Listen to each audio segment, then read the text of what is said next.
Without being especially technical, open licenses are a core part of the infrastructure for open research, and a great place to start this series of short talks. What is a license?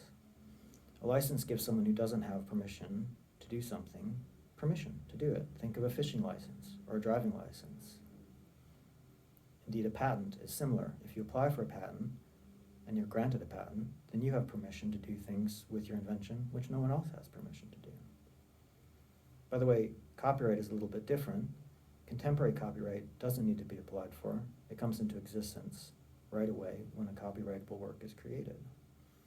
So that has some implications. If you want someone else to be able to use your patent or your copyrighted work, you could sell that copyright or sell the patent, transfer the patent to a new person. And they'll give you some money. And if it's a copyrighted work, they might give you some royalties.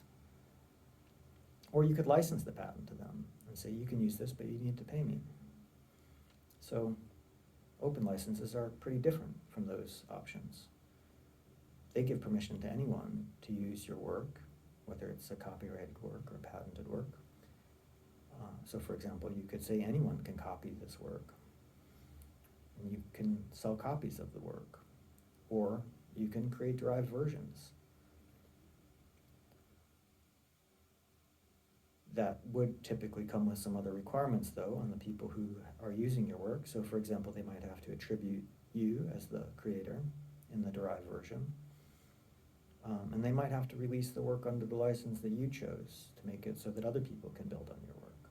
And there may be other requirements as well, such as in the case of software, requiring that anyone who builds on your work also release the source code. So let's just check out how it works with a couple popular licenses. Creative Commons publishes these two, among others. They publish one called the Attribution License, or CC BY, and they publish another one called Attribution Share Alike. So with the CC BY license, people are permitted to use that material in a derived work, and they can do whatever they want with it. They could put it in a billboard, in a pamphlet. It just has to include an attribution to you as the creator. However, with the Attribution Share Alike license, they have to make available that work under the terms of the original license in a format which allows other people to build on it. So concretely, how can this work for you? Well, Wikipedia is released under the CC BY SA license, but a bunch of open access publications are released under CC BY. So if you wanted to copy some CC BY research material into Wikipedia, you could do that. You just need to include a citation to that work and appropriate attribution on Wikipedia itself. But if you want to take Wikipedia and a number of research articles and remix them as a course packet, you could do that. You just need to release that course packet as CC BY SA so that anyone can build on it. But in the meantime, you could sell copies or do almost whatever you want with the material. By the way, there's another option, which isn't a license. It's the CC0 copyright waiver.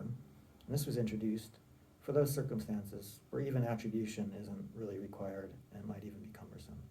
So for example, the European Commission uses CC0 for some of their materials, which was data gathered from instruments and for bibliographic materials or other metadata. So no attribution required. This material has been transferred to the public domain, and anyone can do whatever they want with it. So as you can see, there's no one-size-fits-all answer.